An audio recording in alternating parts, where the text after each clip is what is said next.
ever experienced finally tackling a long-dreaded task only to feel invigorated and energized once it's accomplished? Leaving you wondering why you ever procrastinated in the first place? It happens to me all the time.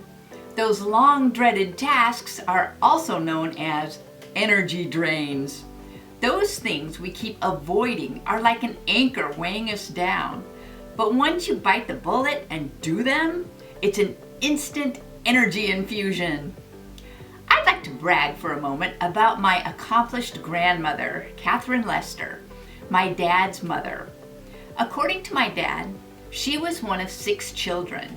She was born in primitive Japan in 1898.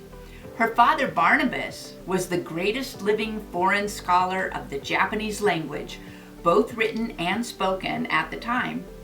He was serving as a Presbyterian missionary who was acquainted with the Japanese emperor. Barnabas later broke the Japanese war code in World War I. Catherine's mother, Eleanor, was either the second or third woman to earn a master's degree in the United States. Catherine later graduated from Bryn Mawr College, the equivalent of the male-dominated Ivy League schools of the era, and later served as yeoman secretary to her father in Washington, D.C., where he broke that code, while she was in the Navy. The family moved to San Francisco, where Catherine met my grandfather, Farid, himself a top Yale graduate who practiced estate planning law with his own father. When Catherine and Farid's 2 young sons, my dad and his brother, were just boys, Catherine became a lone woman studying to be a medical doctor at University Medical School in San Francisco. After interning at City and County Hospital, she was taken into the practice of a respected general practitioner. When World War II came along and took almost all the male doctors, she took over the practice, making house calls around the clock.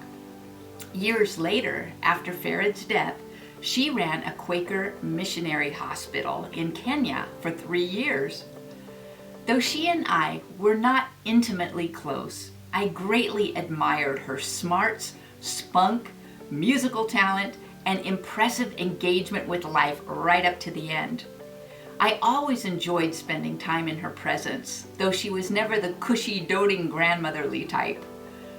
Though she was diminutive in stature, I felt I wanted to be and do my best when I was around her. I tell you her story not only because I find her life so extraordinary for the time, but to illustrate that my grandmother Catherine was one sharp cookie with a wisdom worth listening to. I distinctly remember something she said that stuck with me my whole life. She once told me, "You should never procrastinate because you're doing the task in your mind the whole time you're not physically doing it anyway. It's taking way too much energy, so you might as well just do it." And that was way before Nike came along. That statement has inspired me countless times to get a move on when faced with something I don't want to do. But I know I have to do it, and I know I will do it, so I might as well get started. Once I take the leap, the momentum feels great, and once it's done, I get that heady mix of excitement and completion that inspires me to launch right into the next thing. We avoid doing things because they bore us or scare us, or we just might not think we're ready.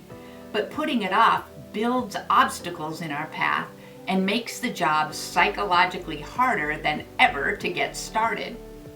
But once we face the task, our life starts flowing again. We can grow and move. But if we cling to our comfort zone, never attending to those opportunities calling to us, we cut ourselves off from that flow and the growth. Once we dive in, the relief is palpable, and we free up a tremendous amount of pent-up energy.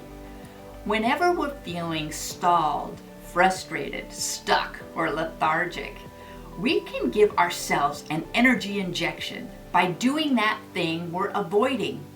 It's only when we're flowing and growing that we can shine that divine.